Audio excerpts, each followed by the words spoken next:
Hi everyone and welcome to Book Boop. My name is Rachel and today I'm going to talk about all the books I'm hoping to read in the month of August. I have 8 different books here and I'm excited about all of them and I can't wait to share them with you. They're a mix of all sorts of different types of books, from adult to YA to middle grade, newer releases, older books, so it's going to be a fun reading month. Let's go ahead and jump in. So the first 3 books I'm going to show you are ones that a good friend of mine actually recommended to me, and she recommended to me several times and I knew I wanted to get to them, and so I was like, you know what, this month I'm just going to do it. I'm just going to read them all. And so the first one that she recommended is The Guest List by Lucy Foley. This is a relatively recent release. I believe it came out last year, and it is an adult mystery thriller. The only thing I really know about it is it's a wedding that takes place on an island in Ireland, and during wedding day, somebody dies. I don't know if it's a guest. I don't know if it was the bride or the groom. I don't know who did it. So the whole thing is just sort of this mystery of who died and who did it. So it's a good old whodunit. It's nice and short, and I started it already. I'm only like 10 pages in. The chapters are extremely short, which is something I really, really love. And I'm excited to read this and see what it's all about because I've heard a lot of good things, and I love me a good mystery thriller. The next one is a much older release, and I've heard of a lot, and my friend has just sung the praises of, and I'm excited to try it out. And that is Station 11 by Emily St. John Mandel. And in this story, this is a dystopian, I believe, or it takes place after a pandemic of all things that basically wipes out a good chunk of the Earth's population.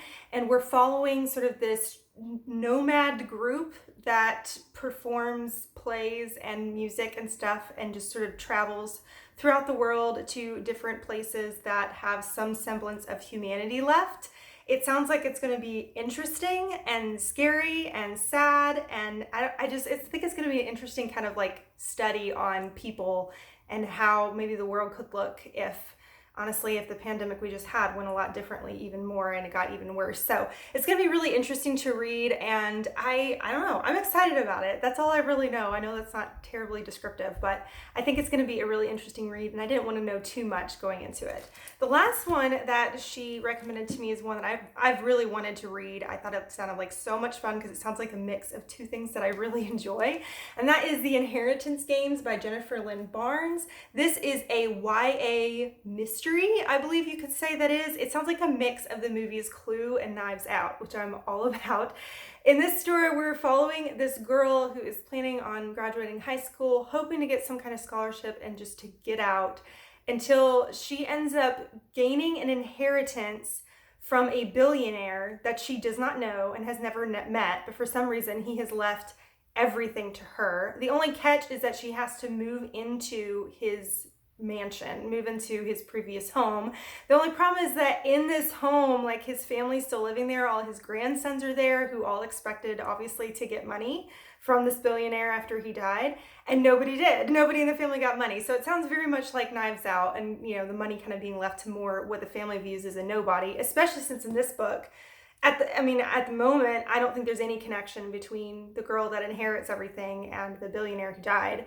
But what sounds really fun about this is not only the mystery of, like, why was she given this money, but also the fact that this mansion is supposed to be filled with, like, secret passages and puzzles and codes and all this stuff, and she has to, like, basically, this mansion sounds like it's a big puzzle, which I'm one of those people that loves hidden object puzzle games. I love those kind of games, and so this sounds like this mashed into a book, which sounds like everything. I'm excited. I think it's gonna be really fun. And this is a series too. The second book I think comes out this year. I'm not sure when, but I'm really excited to give this a try and see what happens with it because it sounds like a lot of fun. I love some mystery. All right, this next one is a chunker. I'm afraid to read it, but I want to read it because I want to finish out the series. And that is The Toll by Neal Shusterman. This is the 3rd and final book in the Arc of Scythe trilogy, which, if you haven't heard about the Scythe trilogy before, it is also a dystopian, similar to like what I mentioned about Station 11, except it's the opposite. Where it's a dystopian utopian where the world nobody longer dies naturally. Nobody has to die at all. Even if they were to die, like if you were to fall off a cliff and die, they could heal you and resurrect you, no problem, and you could just keep living. Obviously, that would be a huge problem with the population, and so there are these people called scythes who are given permission to to murder people, basically, to go and just like choose who to kill to kind of help keep the population down. So it sounds really dark and creepy. That's because it is really dark and creepy and disturbing. But this is the third book in the series. It is massive. I'm not used to reading really big books, and this one scares me. I feel like I could knock somebody out with this, but I'm excited to see how this series ends. I can't really say anything about this particular book because I don't want to spoil anything.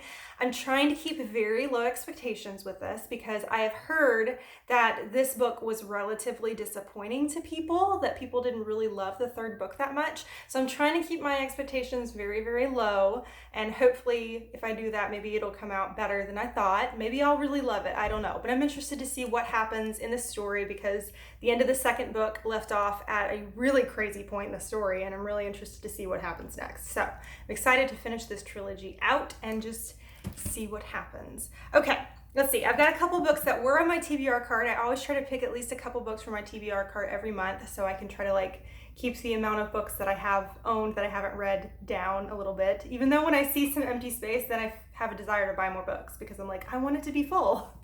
It's a problem. All right, so this one I'm really excited to read. I've had this on my TBR card for the longest time and realized it's a connection with another book I just read, and I'm really excited. So this is the semi-definitive list of worst nightmares by Krystal Sutherland. I'm really excited about this because I recently read Krystal Sutherland's new book, which was House of Hollow, and I loved it. It was so good and spooky and creepy and disturbing. And when I realized, I was like, oh snap, this is the same author. And I've had this on my TBR card for a long time, and I really, really need to read it. So I'm really excited about this one. This is about a family that has a curse on them to whatever their biggest fear is how they're supposed to die. So on the back, it says like her father is agoraphobic and hasn't left the basement in 6 years. Her twin brother cannot be in the dark. Her mother is terrified of bad luck. According to the family curse, they are destined to die from the very things they fear most. And so far, our protagonist we're following, she's been trying her best not to have a specific fear because obviously she's afraid that when she figures out what her biggest fear is, then she'll die from that biggest fear. So she's terrified to figure it out. She's made a list of different fears, or a semi-definitive list of worst nightmares to kind of like track and just certain things that she's hoping she's not afraid of or something. And then somebody ends up stealing her list and she has to work through the list. I don't know. It sounds really interesting and fun. And I like the little blurb up here. It says a magical take on mental illness that feels very real, which sounds really intriguing. I really am intrigued when I read books that have mental illness as in kind of like a main thing in it, because I'm always interested to see how it's handled. And I'm excited to read this one. This sounds like it's going to be a great read kind of moving into the fall, because I'm trying to manifest fall right now because I hate summer and I just want it to be fall. I'm even wearing like a Halloween shirt right now. Don't judge me. I just really, really want it to be fall and Halloween right now. So I feel like this is going to be a nice transition to move into the fall. It's got the black cat and the creepy skeleton arm, and it just sounds really, really cute and slightly spooky. So this is going to be perfect. I'm really excited about it. All right, the next one is a middle grade I definitely need to get to because it is huge. People in BookTube really, really love it, and I'm excited to read it. And that is The Girl Who Drank the Moon by Kelly Barnhill. This story is about a witch, which again, manifesting fall. It is about a witch, and she lives in the woods. And a nearby village, every year they sacrifice a baby to this witch. And the way they do that is they just leave a baby in the woods for the witch to take. The only thing though is the witch doesn't really know why the village does this. The village is afraid of her. She's not sure why they're afraid of her, and she doesn't really understand why they're leaving babies in the woods by themselves to die. She's like, are these people crazy? And so what she does is she takes the baby in and she feeds them starlight to strengthen them, and then she gets a family from another surrounding village to adopt that child and to care for that child. So she basically like takes these babies in and takes care of them for a short time, and then she makes sure that they go to a loving family. And then one day she again gets a baby out from the woods that's been sacrificed, and she accidentally feeds the baby moonlight, I think. And because of that, this little girl now has the ability to control or to do magic. And so because of that, this witch actually keeps this little girl for herself because she also is able to do magic because she's a witch. And so she raises this little girl herself. And that's all I know about it. I've heard it's very heartwarming. I've heard people have cried reading it, but it's also like very heartwarming and wonderful and sweet. And I'm really excited to read this. I've heard so much about it, and I think it's time. I think it's finally time to read it. I'm really, really excited about it, so it's gonna be good. All right, I've got 2 more books for you. These are ones that I am gonna be reading on the Kindle, hence why I don't have a physical copy, but I can hold up a picture for you so you can see the cover. All right, the first one is one I have wanted to read for extremely long time, and I'm very excited to read it. It is a novella, which even better, nice and short. And it is A House at the Bottom of the Lake by Josh Malerman. Josh Malerman is the same person that wrote Bird Box, which I personally have not read, but I've heard about and know about. But this is a novella, and all I know about it is about this young couple. I think they're like teenagers, and they decide to go on a date to go canoeing out on this lake. And so they go out canoeing on the lake, and they end up finding out that there is a house at the bottom of the lake, and they start diving and exploring it. And I think in the description it says something about maybe it's not an empty house. I don't know. So it might be like haunted. I don't know. It sounds really spooky, and I'm all about it. And the cover looks nice and creepy, and I just think it's going to be a lot of fun to read. So I'm very excited about it. I'm excited to finally be getting to it. It's going to be really, really great. All right, lastly is a brand new release that I'm extremely excited about because this person wrote a book that I really loved last year. This is Small Favors by Erin A. Craig. I feel like the lights are washing it out a little bit, so I apologize about that. But it's such a pretty cover. It's got bees on it and honey dripping off the words. It's really cute. Erin A. Craig wrote House of Salt and Sorrows, which is a 12 Dancing Princesses retelling that I really enjoyed. It was really dark and spooky and had great atmosphere, and I really loved it. So I'm very excited to read Small Favors. This one is not based off a fairy tale like the last one that was written, but it sounds really fascinating. It's about a small town, which I really love reading stories that are centered on a small town. It's a small town that's hemmed in completely by mountains and a very dense forest, and so they're very isolated. And in the past, they had dealt with these strange creatures that were in the woods. And it's not an issue that they've had for quite a while until one of the supply crews ends up going missing, and they start to wonder if these monsters have returned. And apparently these monsters can grant you your greatest wish, your greatest desire for a small favor, which I'm sure the small favor is a much larger favor than you realize it is. It kind of makes me think of was it leprechauns that usually will give you something if you do something for them in return, but it's always like a much bigger thing, or like a Rumpelstiltskin kind of style thing, you know what I mean?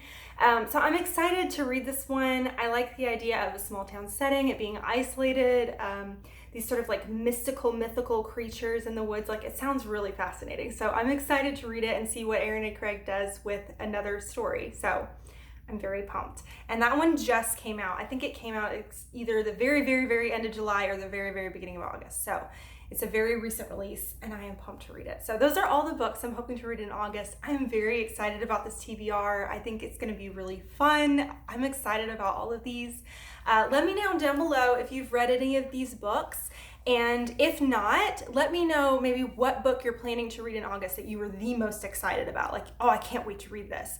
Just let me know now down below so I can maybe look it up and add it to my future TBR, even though I don't need to add more because I have 300 plus books on my Goodreads to be read list because I have a problem. But I'm excited about all of these books, and I can't wait to tell you all what I think about them.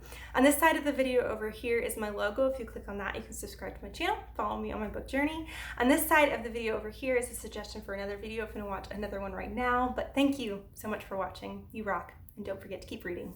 Bye!